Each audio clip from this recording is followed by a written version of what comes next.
आपके चैनल के माध्यम से देश के लोगों को याद करा देना चाहते हैं कि आदरणीय मोदी जी के द्वारा जो आजकल अपने योग्यता का प्रमाण पत्र जारी किए हैं वह कंप्यूटर से निर्धारित सर्टिफिकेट जारी किए हैं।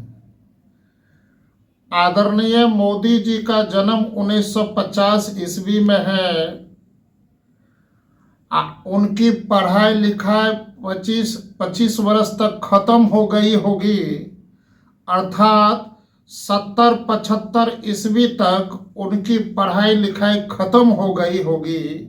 यदि वो पढ़े लिखे होंगे तो देश के लोगों को दूसरी बात ये भी याद करा देना चाहते हैं कि 1985 ईस्वी के पहले तक और यहाँ की 1987 ईस्वी तक जो प्रमाण पत्र जारी होता था, किसी भी पढ़े लिखे लोगों का, ग्रेजुएट या इंटर मैट्रिक पास लोगों का अंक पत्र बनता था, सर्टिफिकेट बनता था, तो वो कलम से लिखा हुआ अंक उनको मिलता था। चूंकि कलम की लेखनी बड़ी तेज थी उस समय।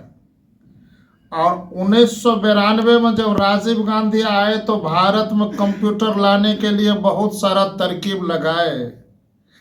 अब बताइए कि 1985 से पहले सब कलम से लिखे हुआ सर्टिफिकेट मिलता था सभी लोगों को, और अंक पत्र में अंक जो मिलता था कलम से लिखा हुआ रहता था।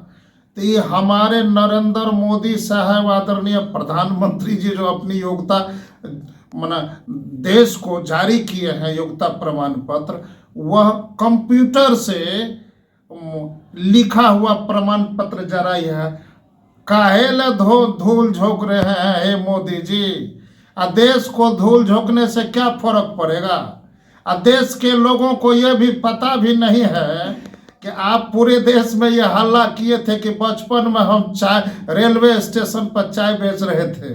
तो देश के लोगों को ये भी हम लालन यादव याद करा देना चाहते हैं कि अब बताइए कि आपका जन्म 1985 ईस्वी में हुआ, और जहां चाय बेचने के बाद पूरे देश में हल्ला आप किए जिस स्टेशन के बारे में कि चाय बेच रहे थे, वह स्टेशन का निर्माण और रेलगाड़ी का परिचालन 1987 ईस्वी में हुआ था।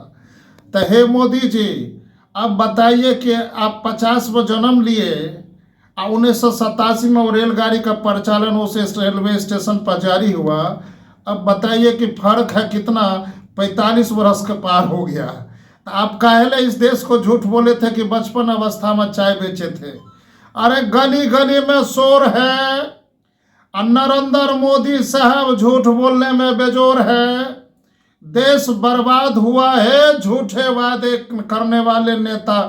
तेरे लिए भाजपा वाली के करतूत से परेशान हमारा देश अब बीजेपी के शासन से मुक्ति चाहता है, मुक्ति चाहता है। एक नई छलांग लगा करके एक नए प्रकार के नेता का चयन चाहता है।